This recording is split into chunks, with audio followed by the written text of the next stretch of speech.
Joining me now, MSNBC contributor and former executive assistant director of the FBI, Sean Henry, and MSNBC national security analyst and former chief of staff at the CIA and Department of Defense, Jeremy Bash.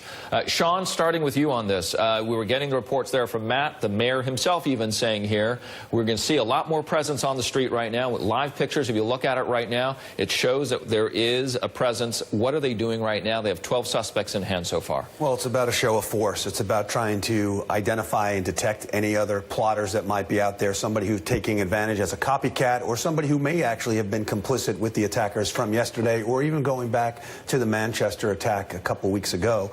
Police want to be able to respond quickly if something happens, but more importantly, to be able to see something so they can intervene, interdict, and prevent some type of tragedy as we've seen. Jeremy, part of this is the timeline, and we understand that there was that van that was just hauled away, went down, zigzagged down London Bridge, and then was stopped in the Borough area and Borough Market area, and then 3 of the suspects were killed. We now, as we were just talking about, have 12 other suspects in addition to that. Then we have the bomb vests, which were fake as well. What are you piecing together in the timeline?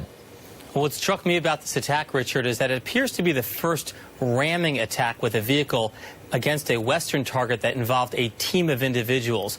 We have seen these ramming attacks before. They are low-tech. They're against soft targets, but they have predominantly involved lone operators or lone wolves. I don't think we have seen a situation in which 3 people who obviously have to communicate and coordinate their efforts before the attack begins get into a vehicle and kill individuals in this fashion. Of course, the Paris attacks, the Brussels attacks, many attacks against European targets have involved teams of individuals. But what struck me is that we have said to ourselves, hey, these attacks are hard to stop because they normally involve lone operators. Well, if there are 3 individuals, that may be a window for counterterrorism professionals to understand who they were communicating with beforehand and were they communicating amongst themselves. Sean, your thought on that, based on what Jeremy's saying here, that question of lone wolf, we have 3 individuals that were killed, so does more than 1. How do you put that together in terms of that question? Well, the attack itself was pretty low-tech. Yeah. You weren't looking at knives, a vehicle, and then a long arm, firearms. Readily available weapons that anybody can pick up and utilize. They don't need any special training. Right. But what I heard law enforcement say is they talked about other arrests. Are those people that were arrested tied to these 3 or not? How widespread is this particular conspiracy? By executing arrests, by bringing people in and questioning them, they're certainly looking to identify additional attacks and the breadth and scope of this actual group. Jeremy, we now have 2 key investigations that are ongoing there in the UK. And the question has to be asked, do they have the capacity? These were Manchester, and then we have London just within 2-week time span here.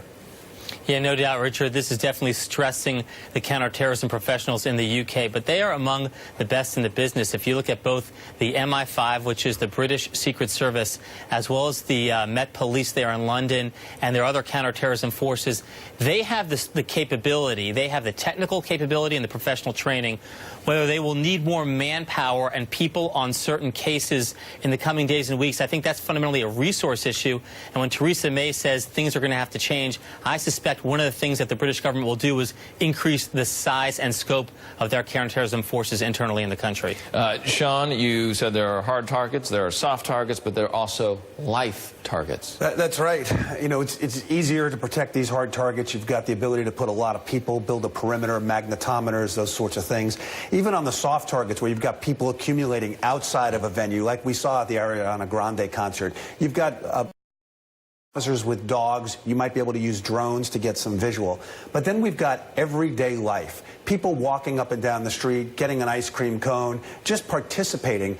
There are billions of events. There are billions of people constantly who are potentially vulnerable here. How do you protect against that? You've got to get the private sector involved, the private citizens involved. We need community leaders to come out and talk about these types of attacks. I heard a couple of folks today get up and talk about, as a Muslim American, this is what I saw, this is how I feel, this is an attack against our religion. There needs to be those types of statements to help to change the philosophy and the ideology of these people. Because while you can protect against hardened targets, soft targets to a lesser extent, but life targets you can't protect against. You've got to stop the attackers where they are, and the community has to be greater involved. Last word to you, Jeremy. I couldn't agree with Sean more. This is not just operationally challenging, it's societally challenging.